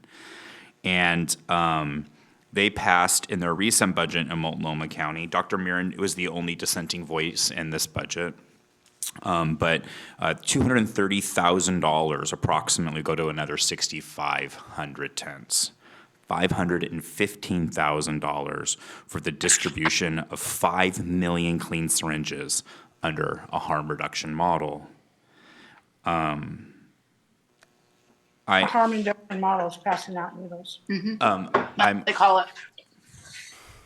I am, question to you really quickly before I continue is, does any SHS dollar money go towards cleaning up streets? So, yeah, I mean, indirectly through our outreach programs, right? our outreach programs are reaching people in camps, there are programs that support camp cleanup. Maybe not even just, is it the same in Clackamas for street cleanups, that modeling and funding, as it would be like in the city of Portland? I'd have to look into that. I know there is a partnership between Multnomah County and the city of Portland on some of that. On the joint municipal office, yeah, cleanup and stuff, cleaning yeah. up. I'm guessing, assuming some of the money didn't come from nowhere, it came from SHS dollars. Portland has paid has just paid more than $26 million for a 4-year contract to clean up the streets, as Multnomah County pumps in more tarps and more tents that they will now spend in Portland to clean up through a giant contract. But we still don't have adequate shelter or a model in the largest county that impacts all of us. What happens in Multnomah County impacts the entire region. It is not in a vacuum. We share a 10, 12-mile border with them. We are all part of the greater Portland area. Many of us grew up in Portland, have family there. We work there. We are all acutely concerned with what's going on in the city of Portland and in Multnomah County. It is like just this dark hamster wheel it seems like nobody's getting out of. Now, there has been some progress made. It's not all dark, but voters see that. That's what the voter sees. That's what our constituent sees. That's what your neighboring counties see when we see just the lack of direction. I don't totally know if their goal is sobriety. I don't know if the goal of those counties and their leadership is actually getting people in shelters. I don't know. It seems like they're good at getting them in tents, but that's been part of the problem for a long time now. I think that the letter would be really good. I think that Commissioner Savas, you brought up some amazing points about the lack of direction from Metro and the effort being made here. I would like some of our language to be about, our goal is about self-sufficiency, healing, and wholeness. It is not just about having rental assistance. Why do they still need rental assistance after 10 years? The goal is to not need as many people that need rental assistance in our community. It's not so that they're just not on our streets and then they have rental assistance for the rest of their lives. That shouldn't be the goal alone. Yes, they're technically not homeless, but are people truly getting healed? I understand, like, I use this analogy all the time, but I'm a cardiology nurse, so if you come to me and you haven't been and for some reason your heart failure has been exacerbated, you're fluid overloaded, you can't breathe, you need IV diuresis, you're in an acute on chronic state, you come into the emergency department, we got to get you stabilized. You're using a ton of resources in that first 3 years for this analogy, but in the hospital system and initially in the emergency department, you're using a lot of resources. My goal is to get you to use less resources and have a quality of life. And I want people in my community to have a quality of life and have to use less resources. That's a win-win for everybody. So I hope that everything we're doing is looking through that lens of healing. And healing means you need less medical intervention, you have more self-sufficiency, and you have this this ability to live. And I just see the voters seeing exactly what I see with my own 2 eyes, and that is, I've already pumped in tens of millions of dollars, and what the hell. Now, I had to write a check for SHS this year. And normally I'd be a grumpy old suburban guy that would just be like, why am I writing this another tax to those who love to tax me? But in Clackamas County, I know what we're doing. I have the privilege of like having some say in the direction in which this county is going. So I didn't feel so bitter about writing that SHS tax, and I know a lot of that's coming right back to my community, and I am proud of what we've done locally. So it's a little different for me. I think voters, that's what they want. If they're going to have to write that check, they want to see good government get good outcomes because they work hard for that money.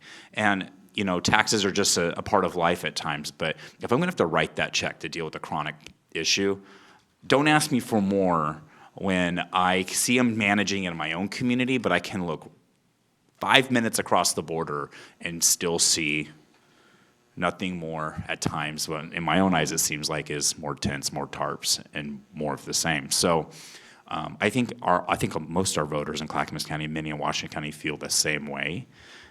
And so I would be supportive of pushing back with some type of a strong letter that states our values and what you've heard from the dais today as we move forward. And Paul, you are up. Yeah, well, thank you. I support I support a letter, and I think it needs to carry some of the significant points we've made here this morning. But I just want to, I've been thinking about this a little bit as I've been listening to everyone's comments, and I don't want to put Chair Smith on the spot. And I know that, the chair and our staff have been working hard with this group, but it does not feel, and I'm not hearing from the chair, I appreciate her reports on these tri-chair meetings. It sounds to me like we're not really being treated as partners in this. I'm going to segue slightly, not about the library district, but if you look at the library district model when we formed the district, it was really, if you look at the IGA and the agreement between the cities and the county, it takes a majority of the city's agreement to change anything, right? We don't dictate to the cities how to run libraries or what their hours of operation ought to be. It's kind of spelled out in the measure. So if you look at that, we don't treat the cities as subordinates, right? We respect them for what they are. They are the service delivery for libraries. Any changes to the model or the financial modeling or the boundaries or whatever it may be, they're partners. They're leading this. We need their approval and their engagement. And, so it just seems that philosophy, that philosophical approach of working with and treating with as partners is absent here, it seems. That I heard Commissioner West say, you're in the dark. I'm in the dark about a number of these things. I think we're asking responsible questions, and we shouldn't be in the dark. We ought to be treated as partners, not as either in the dark or subordinates or whatnot. So I support the letter. I do feel that in 2 years, we'll have more robust information, analytics, data. In 3 years, we'll have more. In 4 years, we'll learn more. We'll be better positioned to make a substantial change. If that's really the prescription, can't get behind a prescription if I really don't understand the problem. And a doctor wouldn't prescribe anything if he really doesn't understand what the diagnosis really is. So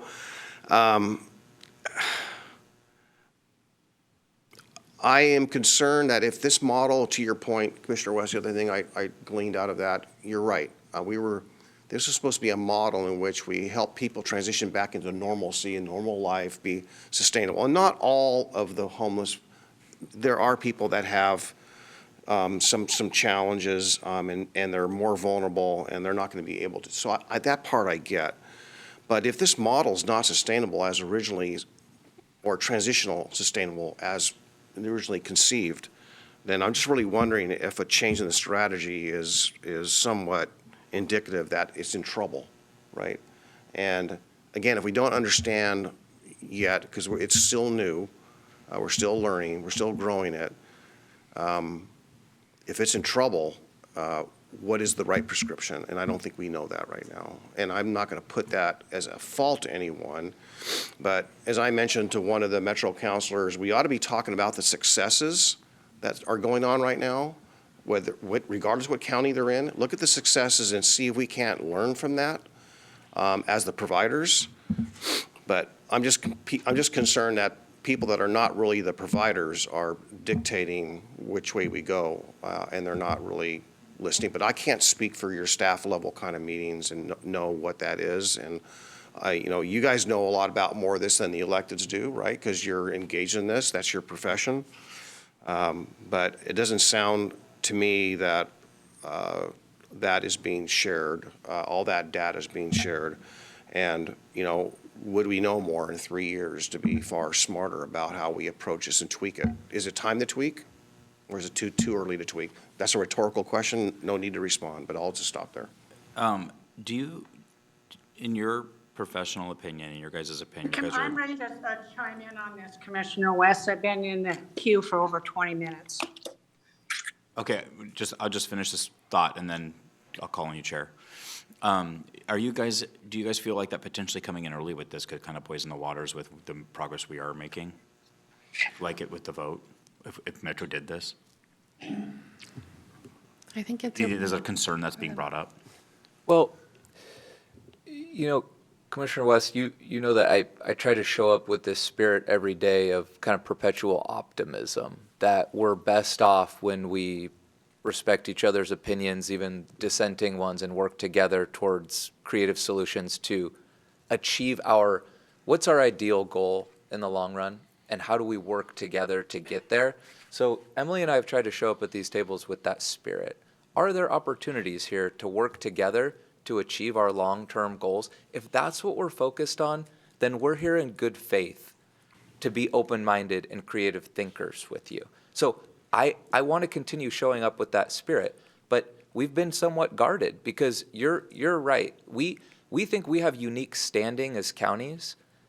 Metro has convened a whole lot of interested parties here, and that's great. We want broad community input, but we're parties to an intergovernmental agreement with them. We're an implementing partner. We're a county agency that has $70 million worth of community investments and is seeing community impacts of those investments, your leadership, our fortitude, trying to do what's right for Clackamas County. So we have felt like the counties haven't had the unique standing that we deserve, but we're showing up. We're showing up. Take his phone to the dais. He communicates.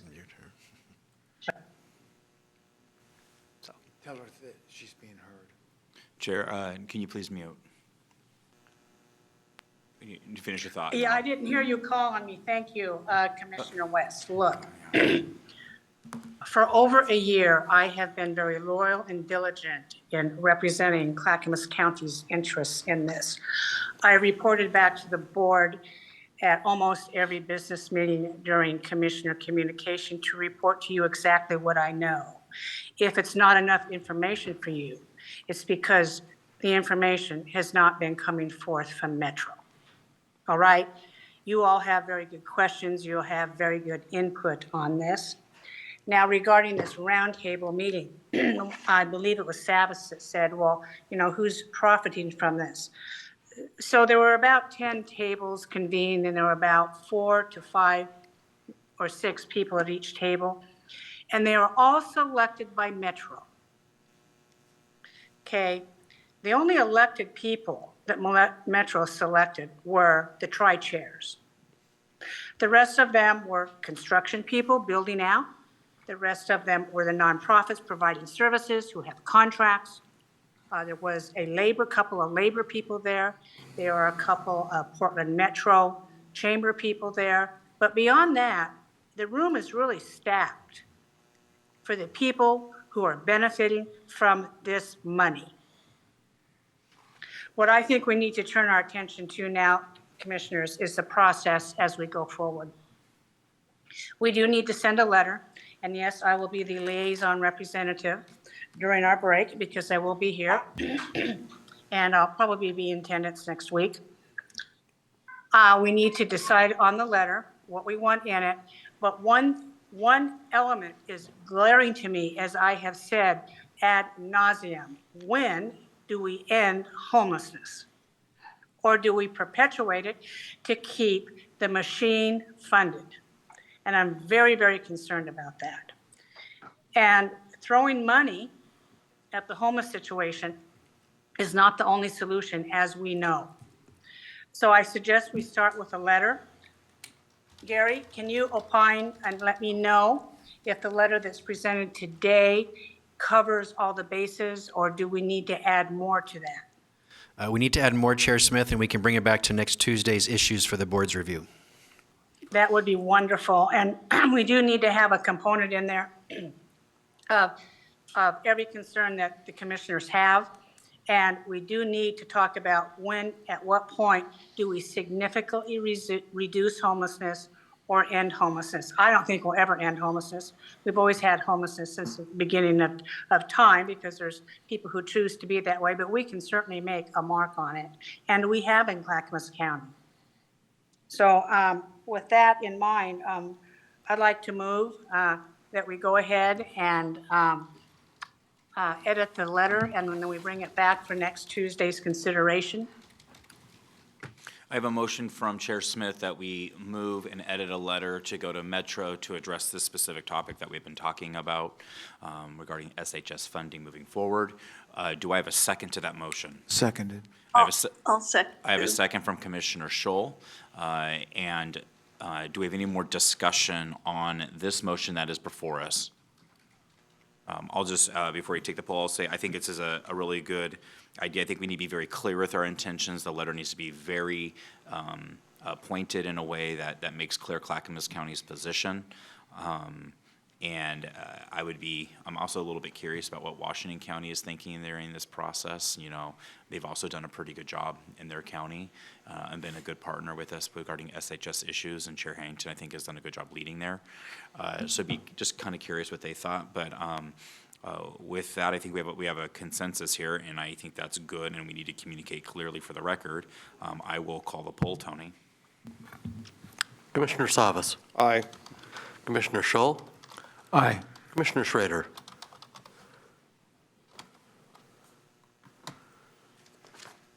Commissioner Schrader. Aye. Chair Smith.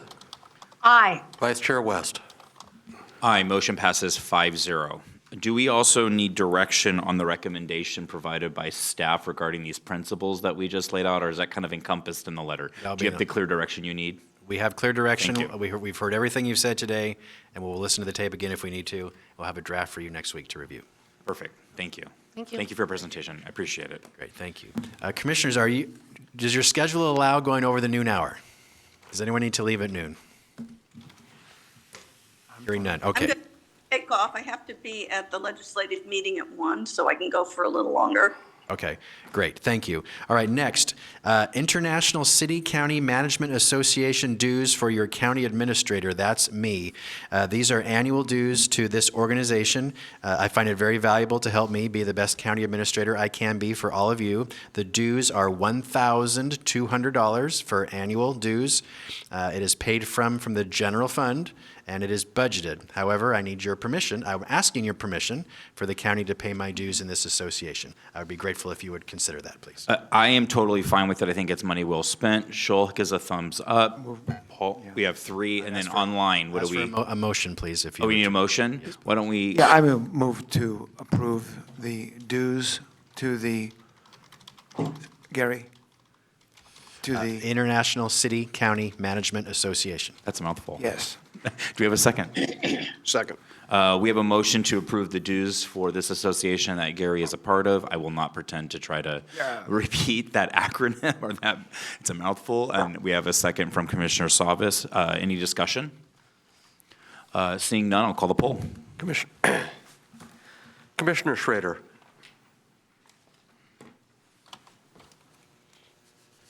Commissioner Schrader. I will come back in the interest of time. Commissioner Savas. Aye. Commissioner Schull. Aye. Commissioner Schrader.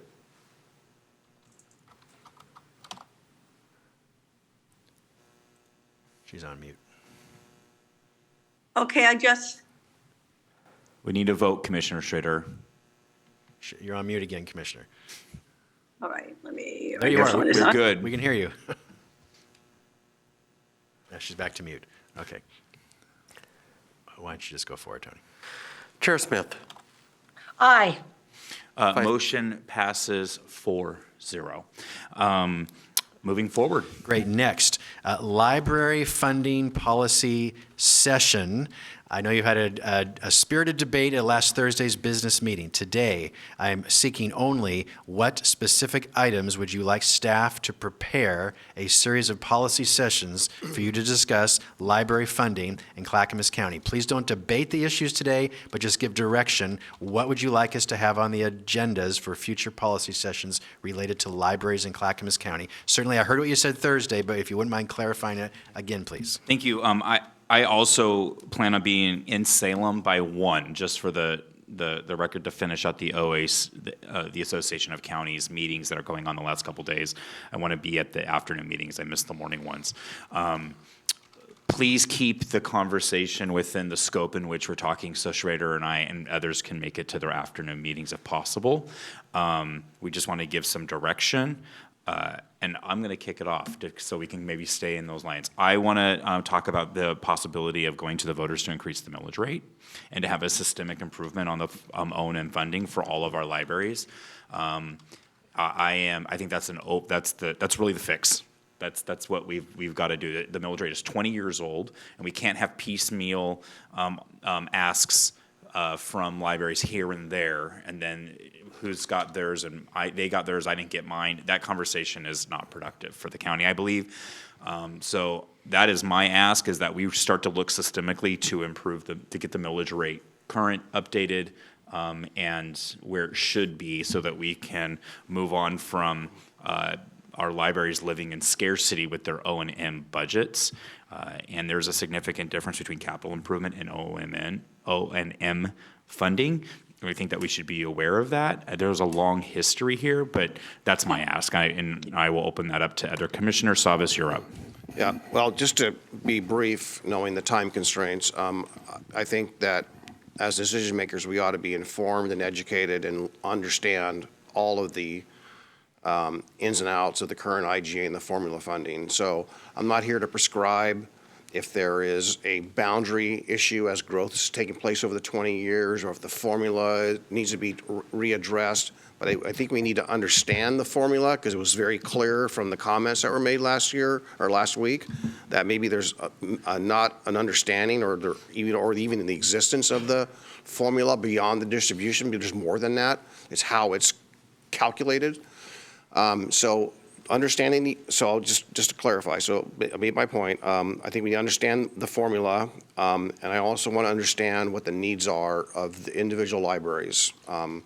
I'm hearing, as I mentioned last week, that they all have unique needs, and on a 5-year or 10-year forecast, whatever you all think is appropriate, their viability at the current rate. And as I understand it, several libraries will be in trouble within a few years. So that said, I need to know what that means. I hear it, but I don't see it on paper. Gary, do we have any of the commissioners online wanting to speak? Yes. Tony, who's first? Chair Smith? Thank you. So remember, it's the cities who run the libraries, we don't.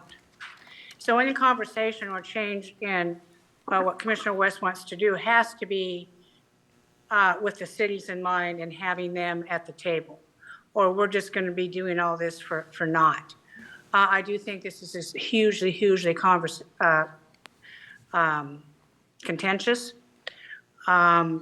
I don't believe the cities want to change, judging from my last meeting that I talked about this in the chair and mayor's meeting. They don't want to make a change. But with that in mind, does not mean we can engage in a conversation. We do need to get their opinion on it. So any start in this, we need to go who the provider is of the library services, and that's the cities. Thank you. Okay, folks, can you hear me now? I have some technical difficulties. We can hear you now, Commissioner. It's your turn. Go ahead. Yes, I'm becoming a technical wizard with this, by golly. I think we should have the conversation. The only thing I'd point out is when we first did this, and I think Paul will back me up, the real piece was that the county was going to continue to run the link system that really is the technology piece that connects all the libraries throughout the county. And maybe that's something that I think people need to be reminded about. It doesn't mean that potentially we can't do other things to make sure that libraries / city libraries survive, but our main focus when we first started this was largely to, again, as Chair Smith, have libraries be a city function and essentially getting dollars to help serve the unincorporated areas, and that we would fully fund the computer systems to make sure that connectivity was there. Troy, do you have direction? Absolutely, yes. Any other thoughts or comments? I think we gave direction in record time. I only have just one comment, and I heard what some have said about what they're hearing, whether there's appetite for discussion or not. So I would say that you got a few different levels on this topic. You got the constituents out there that are saying, I can't even go to my library because I work during the week, and I can't go to my library on Saturday because they closed. I'm hearing, comments from members of all the committees that they sit on with the cities. So you have the active, knowledgeable folks that are seeing the hours being cut or service delivery issues. Then you have the library managers, librarians, right? You have that level, so then they have a sense of that pressures as well. Then you have the city managers, and then you have the electeds. And I'm not sure that they all are on the same page. It's very clear they're not. So when we say we're hearing from folks, and I will be the first to admit, I want to get it from them, from all of them. And I don't know, I know it's way out there, and maybe it's not possible, but maybe in a condensed day it could be, or maybe a series, maybe 2 or 3 a week. But what if we were to actually, we heard a great presentation last week from Hoodland. What if we had that from every library group in Clackamas County? Then I think we would have a real understanding, a better understanding. Now, granted, you know, it might be hard to schedule the electeds, the city manager, the librarians, and the constituents, all those groups. But maybe we plan for that in the future as we roll out this, so we can make a well-informed decision. Going back to our Metro discussion with the SHS, let's make sure we're informed before we start making adjustments. Yeah, there's so much I mean, disparities can be caused by a ton of different things, geography, funding, but there are some disparities, right, within the library system, and it seems to be a little tenuous. Like Wilsonville's super well funded and is really well supported by the city of Wilsonville, probably above and beyond what the district gives, but then you have Hoodland Library that's like, you know, I think have conversations like, what does it look like when we ask for a millage rate increase and we expect libraries to be closed Sundays and Mondays, but Saturdays open for those that work during the week, right? But I don't know if a library needs to be open every single day of the week, or just honest conversations about like, what are we funding long-term, what is structurally sound, what deals with the core issue here, to where we're not pitting one city or library against another within the district. Any other comments? I think that we have clear direction. We're good? Thank you, Commissioner Savas, and the rest of the board here for your comments and So thoughts. staff will come up with a proposal on maybe a series of policy sessions, and we'll aim to schedule them in late July, August. Perfect. We'll And get moving. this is not a number, in my opinion, I mean, there's some urgency-ish within the community to deal with this, but this is not an urgent priority necessarily for the board to deal with like right now. We have the capacity that we have, what's on the green sheet is what's on the green sheet, and some things are a higher priority right now. And so, but we aren't going to forget about it. We're aware of it, and we're going to get it scheduled. But it is my opinion that we don't need to bump or push or cram it in. This needs to be a thoughtful discussion that happens. And it can't happen if we do that. Understood. All right, thank you for the clarity, Commissioners. Appreciate it. Next, your board business meeting this Thursday, June 20th, 2024. It is Budget Adoption Day. You will have 9 public hearings. Plan for a 2 to 5 hour business meeting, depending on how many members of the public wish to testify. My only request, Commissioners, I've not heard from any of you that you have any concerns on the approved budget from the Budget Committee. If you do, would you please just give me a heads up so staff can be prepared if you wish to make any changes, which is certainly your right to do. But please, if you don't mind giving me a heads up prior to Thursday, I would be grateful. Thank you. Next, Association of O&C Counties Litigation Fund Potential Refund. Commissioner Shull would like to share this. I'll be very, very, very quick. There's a remaining amount of $71,000 and some change in the O&C litigation fund. Is there after our effort to take the case to the Supreme Court. So my question is this: does the board want me to ask for our share, $4,133, to be returned, or would you like me to encourage the other 15 counties to keep that $71K in a litigation fund at the O&C board?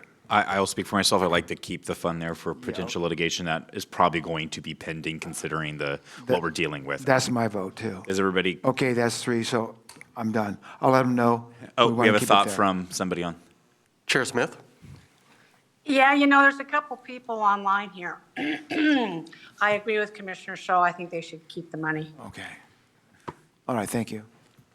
Any other I'm going to thoughts? suggest a vote, please, so we can have this for the record. Okay, can I have a motion? I moved to keep the monies in abeyance for future needs. Seconded. Can I make a slight amendment to your motion? I think, Commissioner Stoll, if I heard you correctly, you can correct me, and then if I don't need this amendment, I'll totally withdraw it. But you wanted to also maybe encourage other counties to do the same? Well, Or is there an effort by well, everybody when to I do go this? back to the Board of Directors on this, I will tell them what our vote was and then encourage them to implore the other counties to keep the money there also.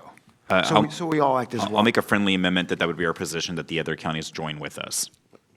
Yeah, accepted. Seconded. Okay. Any further discussion? I just have a point of clarification. Is it that we only keep the money if the other counties join? Is that the motion? Or is the motion that we direct them, we ask them to do that, but we still keep it in the fund? I think the intent of the motion was to say that Clackamas County would like to keep the remaining funds in the fund for future needs and direct or help advise Commissioner Scholl to argue same for the other counties. That's what I understand also. Yep. Is that clear? The motion clear? Yes. Any further discussion? I'll call the vote. Commissioner Schrader, Aye. Commissioner Scholl, Aye. Commissioner Savas, Aye. Chair Smith, Aye. Vice Chair West. Aye, motion passes 5-0. Very good, thank you. Final item is Commissioner Communications. I will call, does anybody have any or they want to save? For the sake of time, you need Salem. I'll hold it till Thursday. Thank you. Aye, same. Anybody online would like to give comments? No, thank you. I just have one comment to make. We did meet with Matt Chase yesterday evening for dinner. Yep. Who is the person who is the executive director of the National Association of Counties. We had conversations about the Western Interstate region and the ONC counties here in our neck of the woods getting their needs met, and I can give you folks more details on Thursday. Thanks. Yeah, I was there also. Those were really productive conversations, and I think Commissioner's office was in the room too, so we'll continue those. Any further comments? Seeing none, this meeting is adjourned.